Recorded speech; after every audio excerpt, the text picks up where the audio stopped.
مجھے تراویح کا لفظ دکھاؤ۔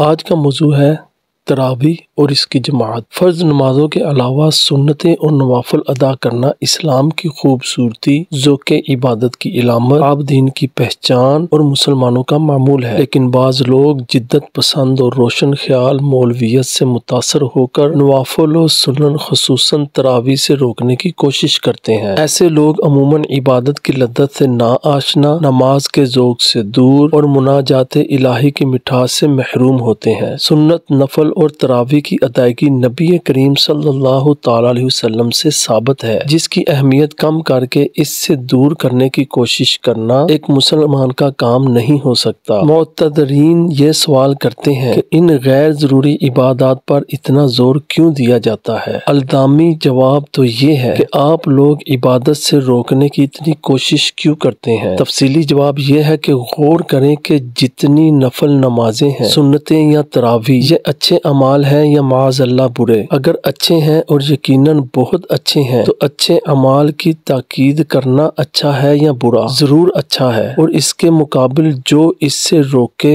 وہ برا ہے، کیونکہ وہ خدا کی عبادت سے روک رہا ہے۔ ایسے شخص کو یہ توفیق تو نہیں ہوتی کہ جو لوگ غفلت میں غرق اور عبادت سے دور ہیں انہیں عبادت کی دعوت دے۔ الٹا شیطان اسے یہ پٹی پڑھا دیتا ہے کہ جو عبادت کر رہے ہیں انہیں بھی گھیرنا شروع کر دو اور میرا نائب بن کر انہیں وسوسے ڈالو کہ بھائی کیا اتنی لمبی نمازیں تراویح پڑھتے ہو، اس کی کوئی اتنی تاکید نہیں ہے۔ سچے مسلمان کو عبادت خصوصاً تراویح کس تناظر میں دیکھنی چاہیے؟ اس کے لیے یہ حدیث ملاحظہ فرمائیں کہ رمضان المبارک کا مہینہ شروع ہونے سے پہلے نبی پاک صلی اللہ تعالیٰ علیہ وسلم نے صحابہ کرام سے فرمایا، اے لوگو، تمہارے پاس عظمت و برکت والا مہینہ آنے والا ہے جس میں ایک رات 1000 مہینوں سے بہتر ہے۔ اس کے روزے اللہ تعالیٰ نے فرض کیے اور اس کی رات میں قیام یعنی تراویح پڑھنا تطوع یعنی نفل ہے۔ سوچے کہ اس فرمان کا کیا مقصد تھا؟ تراویح پڑھو یا نہ پڑھو، اس کا یقیناً یہی مطلب تھا کہ پڑھو۔ پھر یہ بات یقینی ہے کہ حضور سید العابدین صلی اللہ تعالیٰ علیہ وسلم نے خود بھی اپنے فرمان کے مطابق تراویح ادا فرمائی، جیسا کہ حدیث مبارک میں ہے کہ نبی کریم صلی اللہ تعالیٰ علیہ وسلم نے ایک رات مسجد میں نماز پڑھی تو لوگوں نے بھی آپ کے ساتھ نماز پڑھی، پھر اگلی رات بھی آپ نے نماز پڑھی تو لوگ زیادہ ہو گئے، اس کے بعد تیسری یا چوتھی رات کو بھی لوگ جمع ہوئے تو رسول اللہ صلی اللہ تعالیٰ علیہ وسلم ان کی طرف نہ نکلے۔ پھر جب صبح ہوئی تو آپ نے فرمایا، بے شک میں نے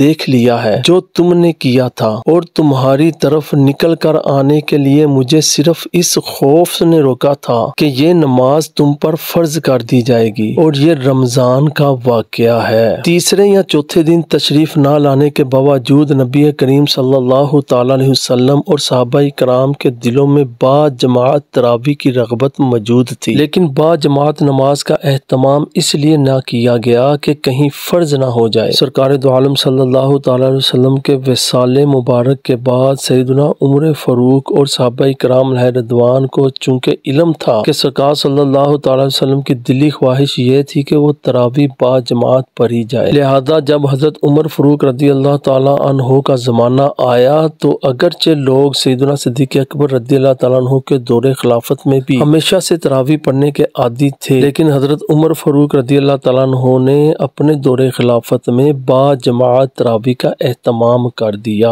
اور سب صحابہ نے اسے پسند کیا۔ تراویح پڑھنا ہمیشہ سے مسلمانوں کا معمول ہے، چنانچہ خلفائے راشدین، تابعین و تبع تابعین، ائمہ مجتہدین اور محدثین رضوان اللہ تعالیٰ علیہم اجمعین سب نے تراویح پڑھی، بلکہ خود ائمہ دین کا عمل یہ تھا کہ اپنے مقلدین کو تو روزانہ 20 تراویح پڑھ کر 30 دن میں ایک قرآن مجید ختم کرنے کا فرماتے تھے، لیکن ان میں سے بعض خود روزانہ کی 20 تراویح میں پورا قرآن ختم کیا کرتے تھے۔ یاد رکھیں کہ اسلام کا مزاج اور ذوق وہی ہے جو نبی پاک صلی اللہ تعالیٰ علیہ وسلم، خلفائے راشدین، صحابہ کرام، ائمہ دین، ائمہ اربعہ، امت کے صلحاء، صوفیاء، علماء، فقہاء اور محدثین کا ذوق تھا۔ اب اس سوال کا جواب خود تلاش کر لیں کہ دین کا اصل ذوق، دین کی اصل تصویر اور دین کی صحیح تعبیر وہ ہے جو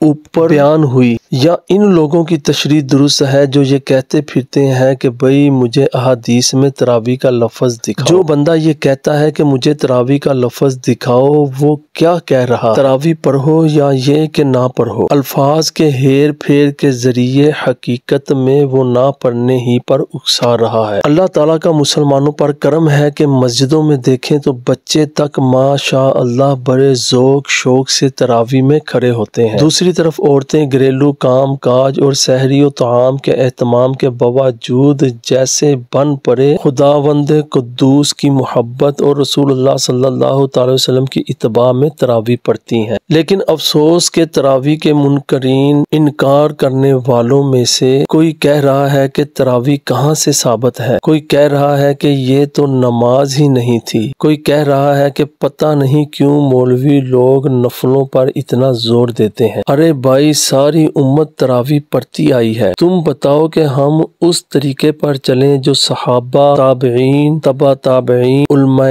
دین، محدثین، مفکرین، فقہائے مجتہدین اور مجدد دین سب کا طریقہ ہے، یا تمہاری مانے جو کہتے ہو کہ جو مجھے سمجھ آیا وہ ٹھیک ہے اور جو 14 صدیوں میں جو پوری امت دین سمجھی ہے وہ غلط ہے؟ لہٰذا میں تمہیں چھٹی دیتا ہوں کہ کوئی تراویح پڑھنے کی ضرورت نہیں، کوئی نفل پڑھنے کی حاجت نہیں۔ کیا کسی امتی کی جرات ہو سکتی ہے کہ جو کام اس کے نبی نے کیا ہو اور جس کی ترغیب دی ہو وہ اس کام کی اہمیت کم کرنے کی کوشش کرے؟ اللہ پاک ہمیں رمضان المبارک میں روزانہ 20 رکعت تراویح پڑھنے کی توفیق عطا فرمائے۔